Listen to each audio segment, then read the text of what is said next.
오늘 우리에게 주시는 하나님 말씀은 잠언 1장 20절에서 33절 말씀입니다. 지혜가 길거리에서 부르며 광장에서 소리를 높이며 시끄러운 길목에서 소리를 지르며 성문 어귀와 성중에서 그 소리를 발하여 이르되 너희 어리석은 자들은 어리석음을 좋아하며 거만한 자들은 거만을 기뻐하며 미련한 자들은 지식을 미워하니 어느 때까지 하겠느냐. 나의 책망을 듣고 돌이키라. 보라, 내가 나의 영을 너희에게 부어주며 내 말을 너희에게 보이리라.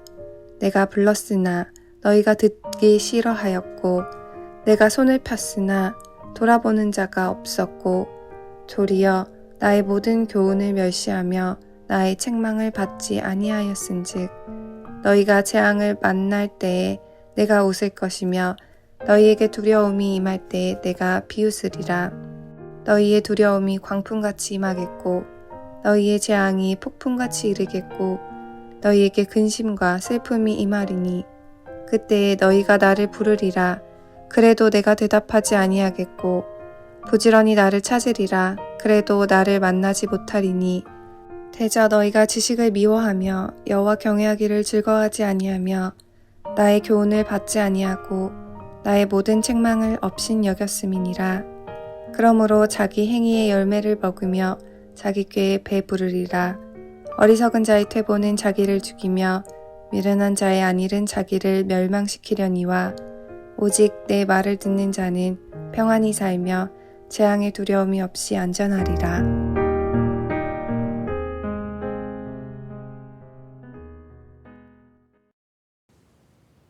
잠언은 1장 1절에서 19절까지 죄의 유혹에 빠지면 파멸에 이르게 된다라고 경고했습니다. 오늘 본문은 지혜를 사람화시켜, 즉 의인화시켜서 하나님의 뜻에 순종할 것을 종용합니다. 지혜가 하나님의 뜻에 순종할 때의 유익함에 대해서 연설을 하고 만일 이것을 거절했을 때 받을 심판에 대해서 선포합니다. 성경 안에서 지혜가 사람처럼 의인화된 첫 번째 내용은 욥기서에서 발견할 수 있습니다. 성경 가운데 가장 먼저 기록됐다고 하는 욥기서는 아브라함 시대 혹은 아브라함보다 약간 전 시대에 기록되었다라고 여겨지고 있습니다. 이처럼 성경의 역사는 아주 오래전부터 지혜를 강조해왔고 호크마, 이 지혜를 사람화, 의인화시켜서 우리에게 교훈했다는 것입니다. 오늘 본문의 첫 절인 잠언 1장 20절을 보겠습니다. 지혜가 길거리에서 부르며 광장에서 소리를 높이며, 이 지혜는 히브리 말로 호크마입니다. 여기서는 복수형으로 호크모트라고 사용되었습니다. 지혜들, 복수형을 쓴 것은 지혜의 완전성을 나타내기 위해서입니다.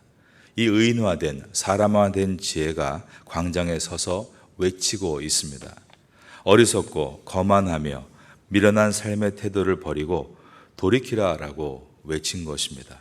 20절에 길거리에서 광장에서, 21절에 시끄러운 골목에서는 일반 평민들, 모든 사람들이 모여있는 곳입니다.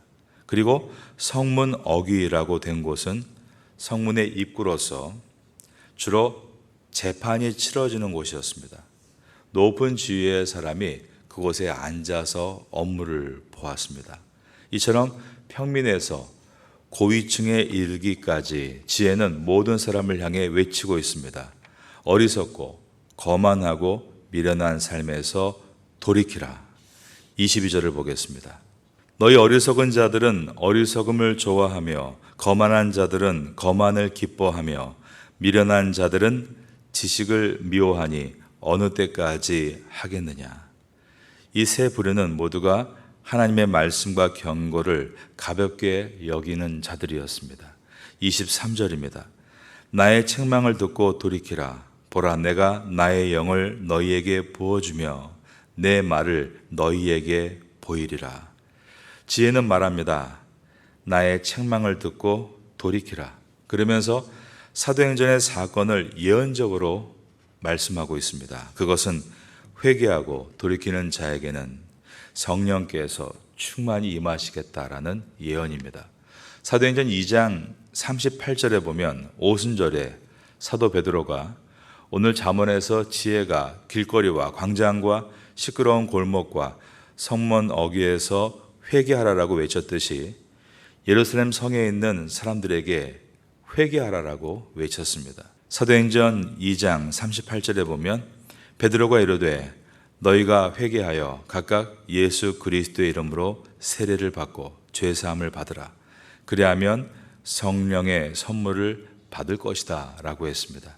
그리고 2장 39절에서는 이 약속은 너희와 너희 자녀와 모든 먼데 사람 곧 주 우리 하나님이 얼마든지 부르시는 자들에게 하신 것이라 라고 하면서 오늘 잠언 1장 23절에서 회개하고 돌아오는 자에게 하나님의 영이 부어질 것이라는 이 예언을 그대로 전했습니다. 붓다라는 단어는 넘치다라는 뜻입니다. 회개하는 자에게 성령의 기름 부으심이 넘치게 하겠다라는 뜻입니다. 잠언 1장 23절에서 성령을 나의 영이라고 말씀했습니다. 구약시대에 나타나는 하나님의 영에 대해서 우리가 살펴보면 히브리어로 르하으로서 창세기 1장에서 하나님께서 천지를 창조하신 직후에 세상이 아직 캄캄할 때 거기에 보면 하나님의 영이 수면을 운행하셨다라고 나와 있습니다. 그때 그 영이 히브리어 르하흐를 번역한 것입니다. 그리고 7일째 되던 날 하나님께서 인간을 지으시고 그 코에 생기를 불어넣으심으로 사람이 생령, 리빙 빙, 살아있는 존재요. 또한 리빙 소울, 살아있는 영적인 존재로 지으실 때 인간의 코에 불어넣으신 그 생기가 히브리어로 르아흐라는 단어를 번역한 것이었습니다. 그리고 르아흐는 지혜의 영, 충명의 영, 모략, 탁월한 계략이죠. 모략의 영, 재능의 영, 지식의 영, 여호와를 경외하는 영으로 구약 성경은 표현합니다. 이사야서 11장 2절을 읽어드립니다. 그 위에 여호와의 영, 곧 지혜와 총명의 영이요 모략과 재능의 영이요 지식과 여호와를 경외하는 영이 강림하시리니.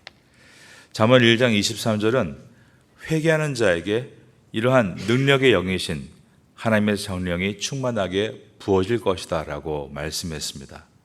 여러분은 이 아침에 그러한 하나님의 영, 성령을 사모하시고 성령의 부으심, 즉 넘치는 은혜를 사모할 때에 그 은혜를 얻기 위하여 무엇보다 회개하는 기도와 돌이키는 결단을 하는 데 힘을 내보시기를 바라겠습니다. 여러분에게 지혜의 영이신 성령의 임재가 임할 수 있게 되기를 예수님의 이름으로 축원합니다. 이어서 1장 24절을 보겠습니다. 계속해서 지혜를 사람화, 즉 의인화시켜서 말을 합니다. 내가 불렀으나 너희가 듣기 싫어하였고 내가 손을 폈으나 돌아보는 자가 없었고. 25절입니다. 도리어 나의 모든 교훈을 멸시하며 나의 책망을 받지 아니하였은즉. 하나님의 뜻을 따라 바른 길을 가라 라고 교훈했습니다. 그러나 그 교훈을 그들은 멸시했습니다. 그 결과 바르지 않은 잘못된 길을 가고 있어서 책망했습니다. 그러자 그 책망을 그들은 받아들이지 않았다는 것입니다. 그러므로 지혜는 그들을 포기합니다. 26절입니다. 너희가 재앙을 만날 때에 내가 웃을 것이며 너희에게 두려움이 임할 때에 내가 비웃으리라. 여러분, 하나님은 악인의 걸음을 결코 그냥 좌시하지 않으십니다. 먼저는 회개하라라고 촉구하십니다.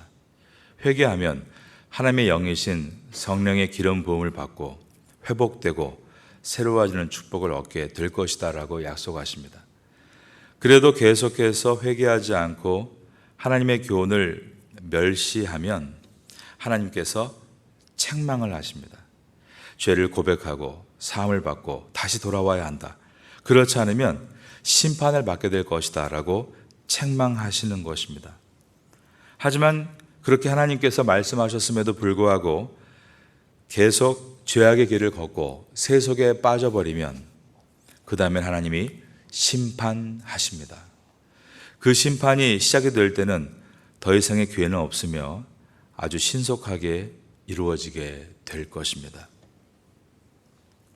많은 사람들이 언제 세상이 망하겠느냐? 세상은 절대 망하지 않을 것이다. 이것은 노아 시대 때, 노아가 산 위에 방주를 지을 때 사람들이 하던 이야기입니다. 하지만 베드로서는 구약의 노아 시대 때 사람들이 하나님의 심판 앞에서도 흥청망청 세상에 취해 살았던 것처럼 세상의 마지막 때에도 하나님의 심판 앞에 사람들은 그렇게 무뎌지게 될 것이다 라고 말씀했습니다. 세상의 전쟁과 기근과 또한 전염병의 공포와 지진이 점점 많아지고 있습니다. 하지만 그럼에도 사람들은 그래도 세상이 망하겠느냐라며 딱딱한 마음을 가지고 관망하며 시간을 보내고 있습니다. 그런데 여러분, 요한계시록에 보면 하나님의 심판이 시작이 되면, 즉 일곱째 나팔이 울려지는 순간부터는 그 시간의 역사는 과거와 다릅니다. 긴박하게 진행이 되는 것입니다. 삽시간에 멸망이 됩니다. 마치 노아의 방주의 문이 닫히고 얼마 안 가서 바로 세상에 멸망당한 것처럼 되어지는 것입니다. 문이 닫히면 회개할 기회는 더 이상 없습니다. 최후의 심판이 시작이 되기 때문입니다. 27절을 읽겠습니다. 너희의 두려움이 광풍같이 임하겠고 너희의 재앙이 폭풍같이 이르겠고 너희에게 근심과 슬픔이 임하리니. 때늦은 회개가 있습니다. 때늦은 부르짖음이 있습니다. 그것은 이미 기회를 상실해버린 때늦은 후회입니다. 28절에서 32절까지 보겠습니다. 그때 너희가 나를 부르리라. 그래도 내가 대답하지 아니하겠고 부지런히 나를 찾으리라. 그래도 나를 만나지 못하리니. 대저 너희가 지식을 미워하며 여호와의 경외하기를 즐거워하지 아니하며 나의 교훈을 받지 아니하고 나의 모든 책망을 없인 여기었음이니라. 그러므로 자기 행위의 열매를 먹으며 자기 꾀에 배부르리라. 어리석은 자의 퇴보는 자기를 죽이며 미련한 자의 안일은 자기를 멸망시키려니와.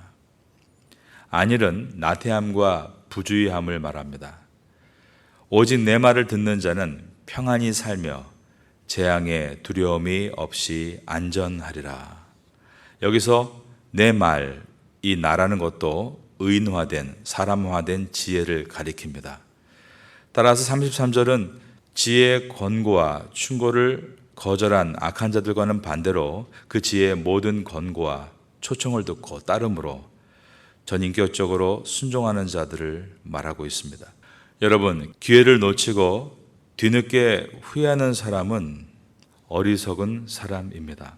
성도는 지혜의 말씀이 들릴 때 즉각 순종하는 지혜의 사람이 되어야 합니다. 지혜의 말씀이 들릴 때 즉시 순종하는 것이 33절에 보는 것처럼 안전하고 평안하게 인생을 살아가는 비결입니다. 성도에게 안전과 평안이란 세상에 말하고 있는 그러한 수준의 안주할 수 있는 조건들을 말하는 것은 아닙니다.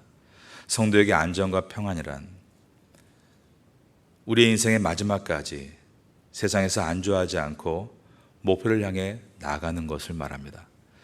세상에 일고 있는 풍랑에 속수무책으로 매일 침몰하는 배가 아니라 풍랑을 타고 더 멀리 나아가는 살아있는 모습이 바로 성도의 안전과 평안인 것입니다.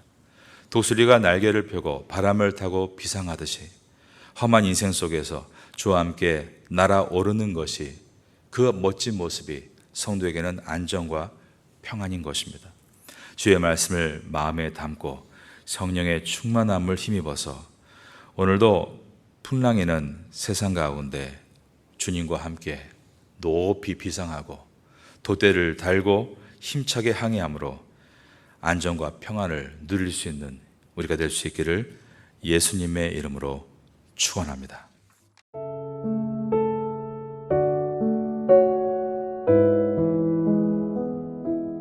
지금은 함께 기도하는 시간입니다.